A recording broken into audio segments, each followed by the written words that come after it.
अस्सलाम वालेकुम दोस्तों, ये वीडियोस मज करो दोन अपडेट मुतलिक कत गोनेथ करो अकिस लड़की मुतलिक कत यमिस जन नाव शबरोजा अख्तर। दोस्तों यह जन रोजान अबहमा पुलवामा। दोस्तों रात 2 बजे पे मिसिंग फिलहाल पाई कि यह कोत गुमुत अमिस क्या वाक़ पेश आमुत। दोस्तों कॉन्टैक्ट नंबर दिथ, अगर तुम कुन तय वुचुन मेहरबानी तो मेहरबानी कर नंबर पे कॉल ताकि यह वात पन घर वापस।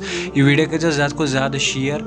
दोस्तों ये वीडियोस मज करो बीस अकिस अपडेट्स मुतलिक कत युस जन रात कुपवारिस अंदर आव पेश। तह पाई कि अकिस फैमिली सत रात दर्दनाक वाक़ आव पेश। तुम बिचारन सफोकेशन गम यथ मज तुम सारे डेथ गम। दोस्तों वो बह तुम रिक्वेस्ट ये कर मेहरबानी कर पाई कि ये वाक़ आमित वनस पेश तो वन अगर तुम रात ब्लवर थवन चालो या बुखार थवन चालो तम थो रात चालो कहें पहरस खंडस थो, मगर तम पे गि बंद कर सह ताकि यह दर्दनाक वाक़ यह बीत पेश कहें तो।